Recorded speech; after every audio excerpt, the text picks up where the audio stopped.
Selamat malam, salam. Baik, kekasih-kekasih Tuhan, saya ajak untuk kita masuk di dalam ibadah. Dan untuk itu, mari kita mengambil sikap untuk menyembah Tuhan. Dan saya ajak kita memulai ibadah ini dengan kita memuliakan Tuhan dari Kidung Jemaat 457 ayat 1. Ya Tuhan, tiap jam ku memerlukan-Mu, dan kata-kata selanjutnya.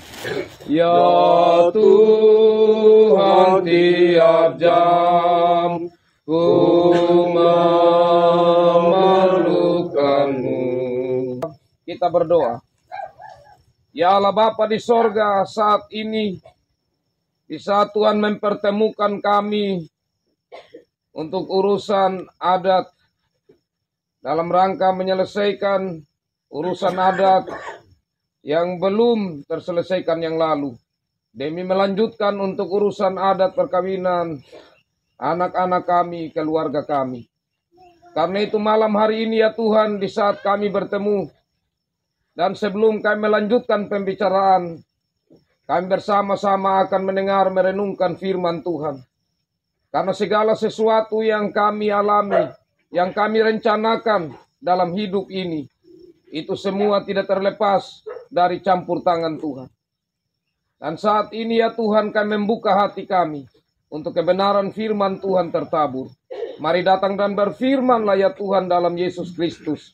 Kami berdoa. Amin. Kekasih-kekasih Tuhan, saya pilih bagian firman Tuhan dari kitab Pengkhotbah. Pengkhotbah pasal 3 ayat 1. Demikian bunyi firman Tuhan. Untuk segala sesuatu ada masanya.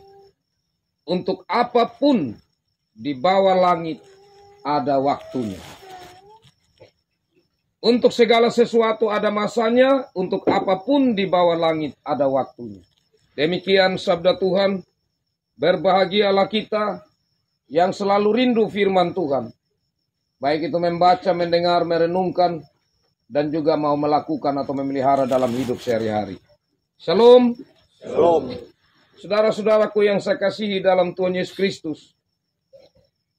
Berbicara tentang waktu secara umum, kita tahu ada 3 bagian.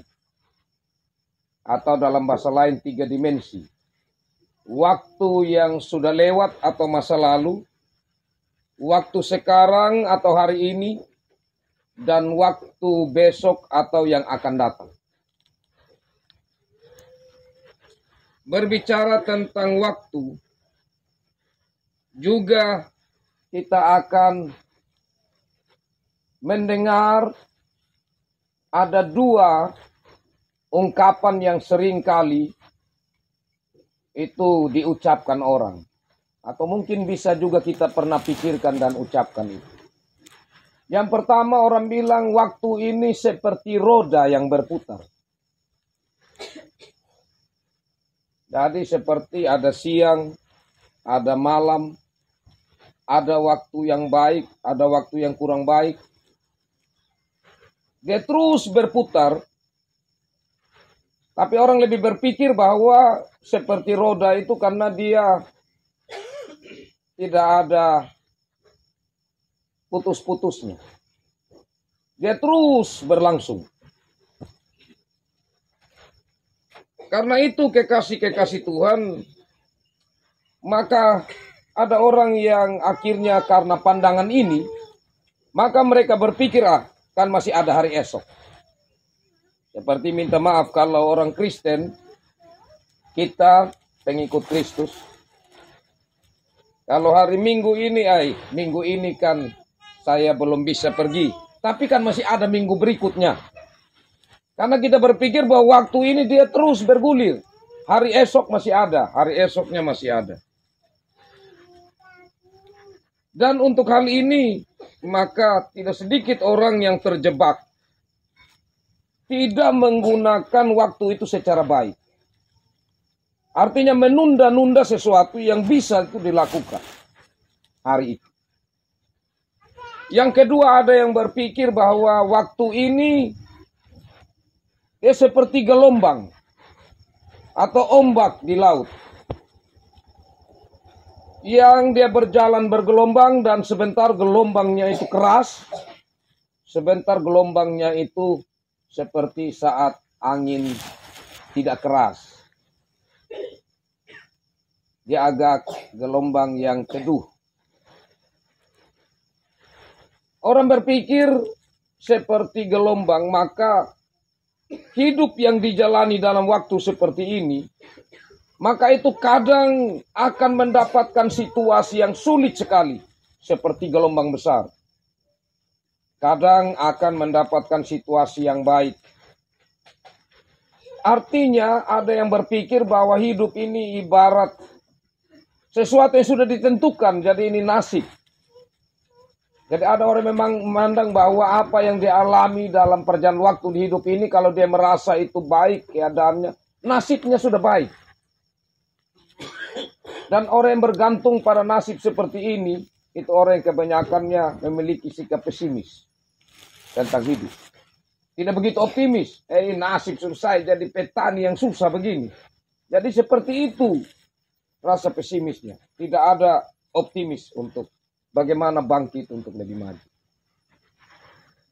Nah itu saya ambil contoh dua hal tentang waktu dalam pandangan umum. Sekarang mari kita melihat waktu dalam pandangan sebagai orang Kristen. Yang itu tentu kita berlandaskan pada Alkitab. Dan bagian Alkitab yang mari kita mau lihat bersama tentang waktu ini dari bagian bacaan tadi. Pengkhotbah pasal 3 ayat 1. Dikatakan segala sesuatu ada masanya, ada waktunya. Ini pertama-tama menunjukkan bahwa ada awal dan ada akhir. Dan ini berbicara tentang waktu yang Tuhan berikan kepada manusia.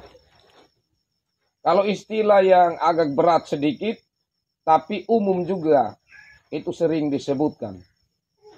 Itu kronos.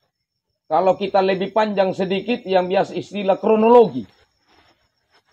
Itu peristiwa. Kronos itu waktu manusia. Waktu manusia ini adalah ada awalnya. Awalnya itu kapan? Saat Tuhan menciptakan segala sesuatu. Langit dan bumi serta segala isinya termasuk manusia.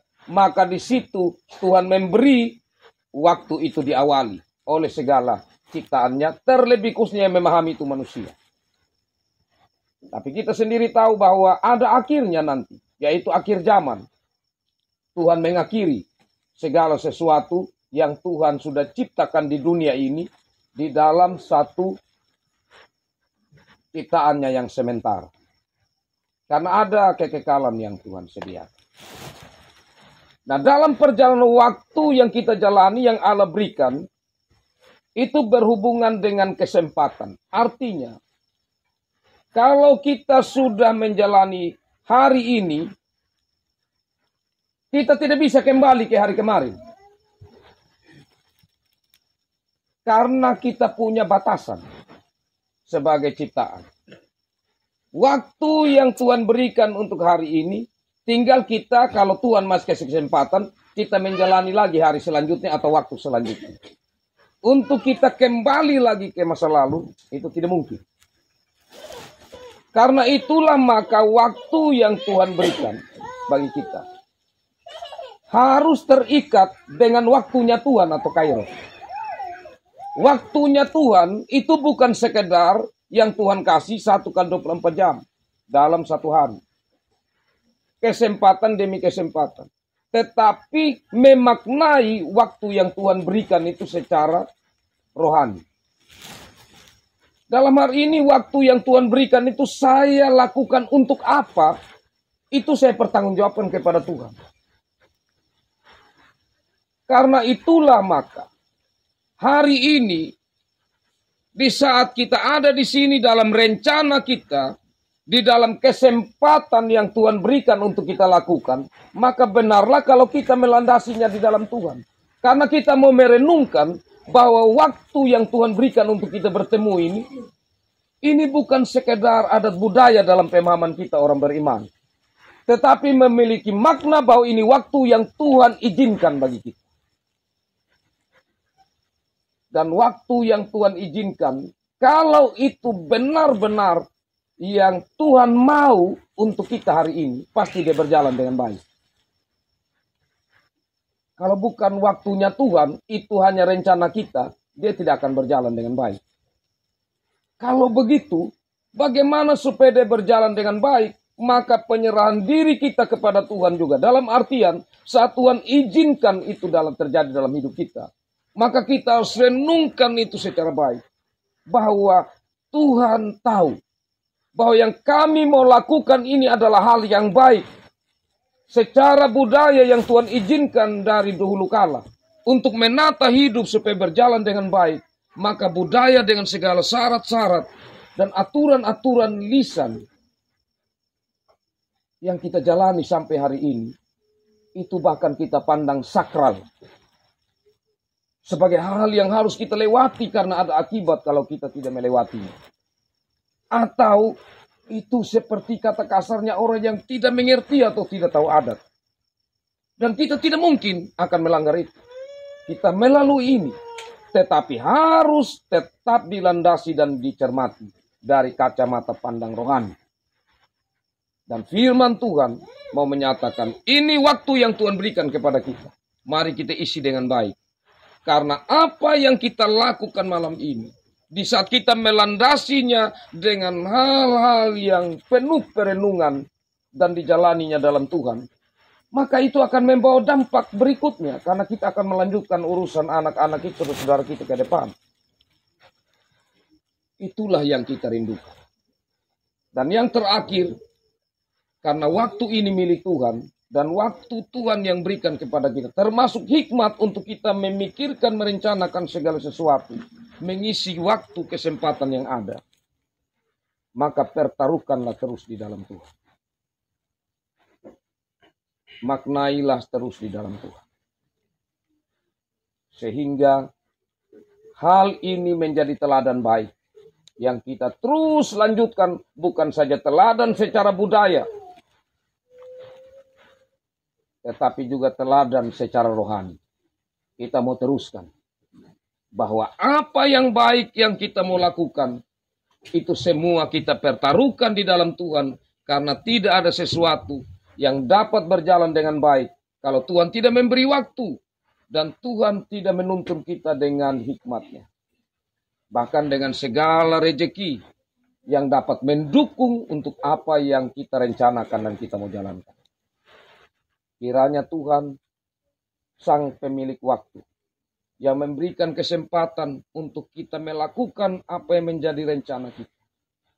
Yang bagi kita hari ini, meskipun yang lalu itu sudah belum berjalan dengan tuntas. Tapi hari ini, yayan narahin pawol na himori. Pokoknya na himori. Biarlah kita betul-betul menghayati secara mendalam. Kita serahkan kembali kepada Tuhan. Dan kita mohon, biarlah Tuhan yang memberkati waktu ini. Dan memberkati kita semua. Dan rencana-rencana waktu kita ke depan. Tuhan memberkati firman-Nya. Dan memberkati kita semua. Amin.